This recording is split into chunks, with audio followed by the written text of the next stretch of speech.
Have you ever noticed something? On some days, you wake up and you feel good, calm, clear, ready. And on other days, you feel tired before the day even begins, heavy, slow, a little sad, and you do not even know why. What if I told you that what you ate yesterday has something to do with how you feel today? Welcome, I'm Jessica, to the Beyond Words channel, Slow English for Everyone. Today, we talk about food and mood, what we eat, how it affects our body, and how it changes the way we feel. By the end of this episode, you will understand the connection between food and your feelings in simple, clear English. You will learn useful vocabulary about food, health, and emotions, and you will discover something small but powerful you can do today, starting with your next meal. This episode is especially for you if you are learning English and want to understand conversations about health, food, and feelings at the dinner table, at a cafe, at a doctor's visit, or just scrolling through your phone. Stay with me until the end because the vocabulary section has words you will use again and again, and at the end, we practice together, so do not leave early. Take a moment. Think about the last time you ate something really good, something warm, something familiar, maybe your favorite meal from home, maybe something your mother used to cook. Do you remember how you felt after? Not just in your stomach, but in your chest, in your mind. There is something deeply emotional about food. Food is not just fuel for the body. It is connected to memory, to comfort, to love, to home. But there is also science behind this, real, fascinating science. Today, I want to share it with you in simple English. No complicated words, just a conversation between you and me about something we do every single day and rarely think about deeply. Let me tell you about an afternoon, a real afternoon. I had a long day, too many things to do, too little time, so I was tired and a little frustrated. You know that feeling when everything feels slightly too much? I sat down at my desk and I opened a drawer, and inside, there was a small piece of chocolate. I ate it slowly. Just one piece. I let it melt. And something shifted. Not dramatically, but gently. My shoulders relaxed. My thoughts slowed down. I felt slightly better. And I thought, why does that happen? One small piece of chocolate. Why does it change how I feel? The answer is not magic, but it is interesting. Food affects our brain chemistry. When we eat certain foods, our brain releases chemicals. These chemicals affect our emotions, our energy, our focus, even our ability to feel happy or calm or anxious. Is there a food that always makes you feel better? A meal that feels like a hug? I think for most of us there is. Now, let me explain the connection between food and mood in the simplest way I can. Our brain runs on chemicals. One of the most important is called serotonin. Serotonin. Serotonin. 5 syllables. Stress on toe. Serotonin is sometimes called the happiness chemical. When you have enough, you feel calm, you feel happy, you feel balanced. And here's the interesting part. About 90% of your serotonin is produced in your stomach, in your gut, not in your brain. So when we say, I have a gut feeling, we are more right than we know. Foods that help your mood. Fresh vegetables and fruit, fish, especially salmon, nuts like almonds and walnuts, eggs, dark chocolate in small amounts, and fermented foods like yogurt. When you eat more of these, your brain works better, your energy is more stable, and your mood is more balanced. Now, the other side, foods that can hurt your mood. Processed foods full of sugar and salt. Too much sugar, quick energy, then a fast drop. Too much caffeine, awake but anxious. And not enough water, because even mild dehydration makes you feel tired, foggy, and irritable. Think about a day when you ate too much junk food. How did you feel by the evening? Tired, probably, maybe a little flat, like the color had gone out of the day. That's not a coincidence. That's your body sending you a message. Food is not the only thing that affects your mood. Sleep matters, exercise matters, human connection matters. But food is one of the most direct connections and one of the easiest to change, one meal at a time. Now, let's learn some words. Today's vocabulary is about food and feelings, A2 to B1 level. Simple, useful, real. As you listen, connect each word to a feeling, to a memory, to your own life. The first word is mood. Mood. One syllable. Mood means how you feel at a particular time. I'm in a good mood today. She's in a bad mood. I'm not sure why. Food can really affect your mood. We also say, he's moody, or I need comfort food when I'm in a bad mood. The second word is comfort food. Comfort food.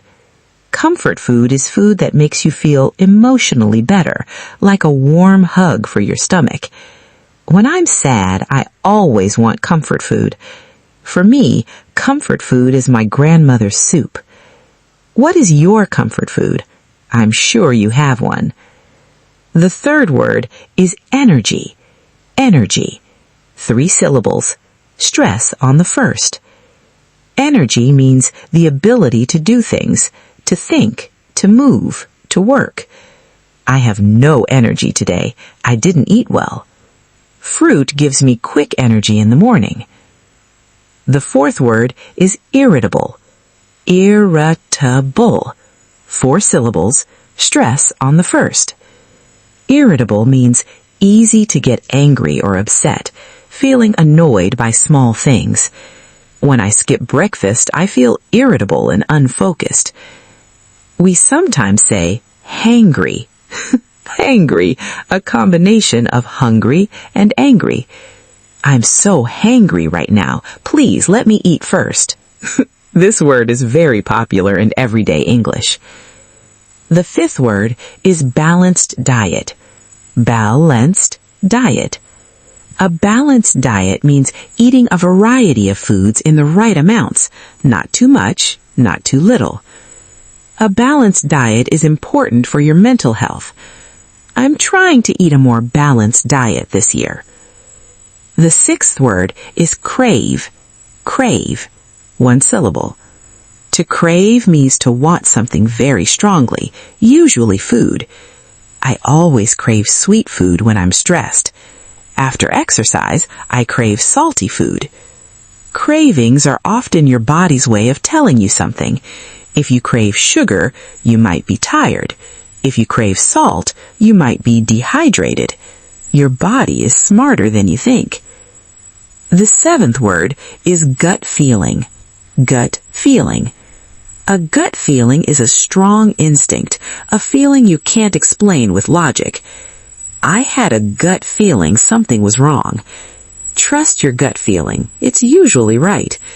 But gut also literally means your stomach, and as we learned, your gut is connected to your feelings. Language is sometimes wiser than we realize. Mood, comfort food, energy, irritable, balanced diet, crave, and gut feeling. These 7 words give you the language to talk about food and feelings in English. They are yours now. 3 small changes to try this week. Small change 1, start your morning with water, before coffee, before food, just 1 glass. When we sleep, our body loses water. Even mild dehydration makes us feel foggy and slow. 1 glass of water in the morning is one of the simplest things you can do for your mood and energy, and it costs nothing. Small change 2. Eat something real before you feel hungry. Most of us eat when we are already very hungry and very irritable. Try a small snack before that feeling arrives. A banana, a handful of nuts, a piece of bread, something small and real before the hunger becomes a mood. Small change 3. Notice how you feel after you eat. Do you feel lighter or heavier, more focused or more sleepy? You do not have to change anything immediately. Just pay attention. Your body is always giving you information. Water in the morning, eating before hunger becomes a mood, and noticing how you feel. These are not a diet. They are just attention to yourself, and attention is always the beginning of change. Now, let us practice together. I will say a sentence slowly, then 1 more time. Repeat softly with me. Do not rush. Feel the rhythm. Feel the meaning. Food can change how I feel. 1 more time. Food can change how I feel. I always crave sweet food when I am stressed. 1 more time. I always crave sweet food when I am stressed. A balanced diet is important for your mood and energy. 1 more time. A balanced diet is important for your mood and energy. When I skip breakfast, I feel irritable and unfocused. 1 more time. When I skip breakfast, I feel irritable and unfocused. Comfort food makes me feel safe and calm. 1 more time. Comfort food makes me feel safe and calm. I am going to drink more water and eat more vegetables. 1 more time. I am going to drink more water and eat more vegetables. My gut feeling tells me something is wrong. 1 more time. My gut feeling tells me something is wrong. Well done. Because learning English is not only about memorizing, it is about feeling. We are near the end of today's episode. We talked about food and mood, how serotonin is made in your gut, foods that help your mood and foods that make it harder, 7 words, mood, comfort food, energy, irritable, balanced diet, crave, and gut feeling. 3 small changes, water, eating before hunger becomes mood, and noticing, and 7 sentences we practiced together. Your sentence for this week. What I eat today shapes how I feel tomorrow. Say it with me. What I eat today shapes how I feel tomorrow. Every meal is a choice, not always a big choice, not always a perfect choice, but a choice. Small choices, made consistently over time, become the quality of your life. It is never too late to start. 1 glass of water, 1 better meal, 1 quiet moment of noticing. That is enough to begin. This is Jessica from the Beyond Words channel. Thank you for being here today. You spent this time learning English while also learning something real about life. That's the kind of learning that stays with you. I will see you next week. Until then, drink some water, eat something that makes your body feel good, and notice how the world looks different when you are nourished. Goodbye for now.